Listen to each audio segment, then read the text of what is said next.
दिल्ली नगर व्यापारों का केंद्र था, इसलिए वहाँ बहुतेरे व्यापारी बसते थे। घी के दो व्यापारियों में कुछ अनबन हो गई, इसलिए उनमें का एक व्यापारी बादशाह के पास पहुंचकर बोला, पृथ्वीनाथ, अमुक व्यापारी मुझसे 1,000 रुपया कर्ज लेकर अब देने से हिला हवाली करता है। उसकी नीयत रुपए देने की नहीं है। बादशाह अकबर ने न्याय के लिए उसका अर्जी दावा बीरबल के पास भेज दिया। बीरबल ने उसे पढ़कर दूसरे व्यापारी को तलब किया। जब वह आया तो पहले व्यापारी का अभिशाप पढ़कर सुनाया। तब वह व्यापारी बोला, हुजूर को मालूम हो कि हम दोनों एक ही चीज़ के व्यापारी हैं। इससे व्यापारिक प्रतिद्वंद्विता के कारण वह मुझसे बुरा मानता है और मेरे व्यापार में धक्का पहुंचाने की नीयत से आपके पास झूठा अर्जी दावा लेकर आया है। इसकी जांच कराने पर आपको स्वयं झूठ सच का पता चल जाएगा।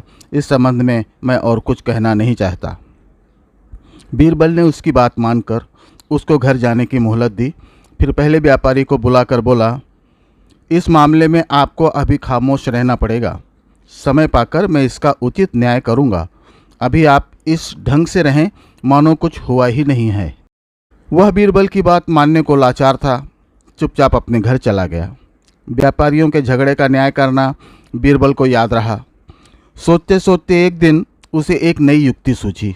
बाजार से 4 घी से भरे कुप्पे मंगवाए गए, जिनमें कुछ अलग अलग निशान बनाकर 2 खास कुप्पों में एक एक मोहरें डाल दी। फिर दोनों व्यापारियों को बुलाकर बोला, देखो, यह 4 घी के कुप्पे मेरे पास बहुत दिनों से पड़े हुए हैं। अब इनके नष्ट होने का भय है। तुम दोनों इसमें से एक एक कुप्पा अपने साथ ले जाओ। बाकी 2 कुप्पे मैं दूसरे 2 व्यापारियों के हाथ बेच दूंगा। कुप्पों को बाजार में उचित दाम पर बेचकर जो मिले उसमें से अपना नफ़ा निकाल शेष मूल्य मेरे हवाले करना। वादी ने तो कुछ एतराज़ ना किया, परंतु दूसरा व्यापारी यानी प्रतिवादी बोला, दीवान जी, इतने थोड़े घी के लिए 4 व्यापारियों का क्या काम है। आप एक ही को चारों सुपुर्द कर दें, वह बेचकर सबका मूल्य एक मुश्त अदा कर देगा। बीरबल ने जवाब दिया, नहीं, ऐसा नहीं हो सकता।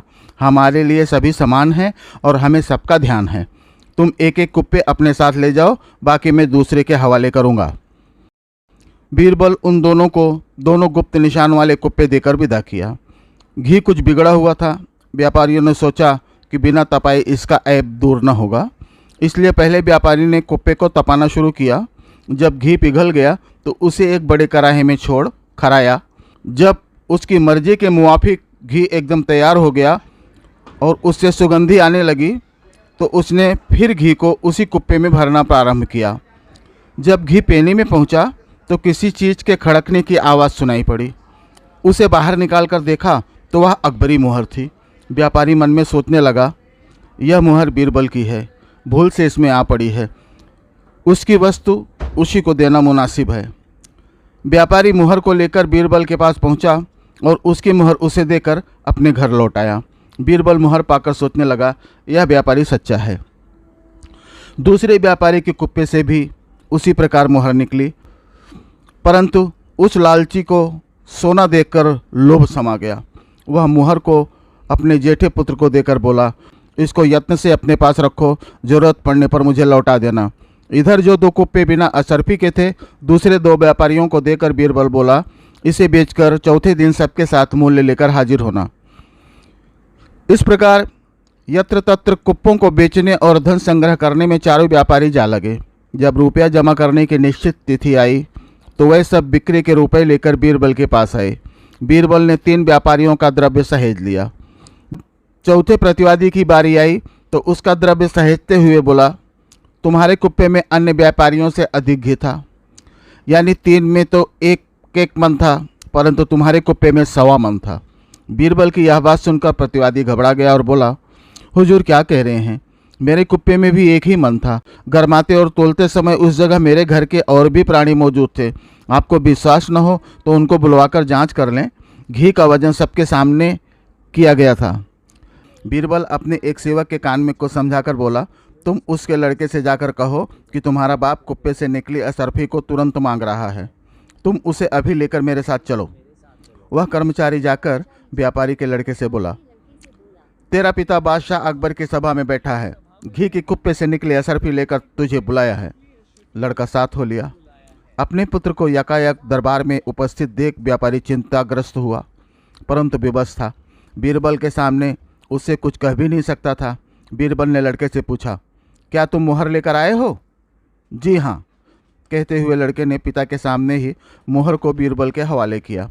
बीरबल ने कहा, वाह क्या खूब, यह तो एक ही मुहर है, और तुम्हारा पिता बतलाता था कि उस घी के कुप्पे से इसी तरह की 4 मुहरें निकली हैं। लड़का बाप की तरफ देखकर बोला, पिताजी 4 मुहरें कब निकली थी? आपने तो मुझको यही एक मुहर दी थी ना। पिता इशारे से पुत्र को दबाते हुए बोला, भला यार तू क्या कहता है, कुप्पे से कब मुहर निकली थी?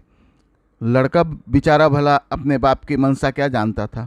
उसने विनम्रता पूर्वक उत्तर दिया, क्यों पिताजी, जब घी का कुप्पा तपाया जा रहा था तो उसमें से एक ही असरफी निकली थी ना। बाप बोला, लोग अपने से ही हारते हैं। फिर बाप ने गुस्सा मन से मारकर कहा, तू इतना बड़ा हुआ परंतु अभी तक तुझमें किसी बात की समझ ना आई। भला तू मेरे व्यापार को कैसे कायम रखेगा? इसी तरह बाप बेटे में कुछ देर गपड़ चौथ होती रही। तब बीरबल बोला, यह तुम्हारा घरू चरखा फिर चलता रहेगा। अब साफ साफ बयान करो कि तुम्हें मुद्दई का रुपया देना मंजूर है या नहीं। बीरबल की बात का मुद्दा ले ने कुछ उत्तर नहीं दिया। तब भीतर से चिढ़कर बीरबल बोला, तू अब पट्टी पढ़ाकर मुझे धोखा नहीं दे सकता। जब एक मुहर के लिए ईमान छोड़ रहा है तो भला 500 की गठरी कब न दबाना चाहेगा। बीरबल तो इतना कह गया, परंतु व्यापारी को जूं तक न रेंगी। इसकी धृष्टता देखकर बीरबल एकदम खिजला गया और एक सिपाही को तुरंत आज्ञा दी, इस झूठे को अभी 100 कोड़े लगा दो। सिपाही कोड़ा लेकर मारने को उद्यत हुआ।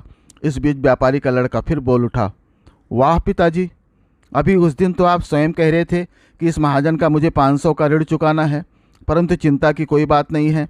इस समय रुपए मेरे पास मौजूद हैं, किसी दिन चुका दूंगा।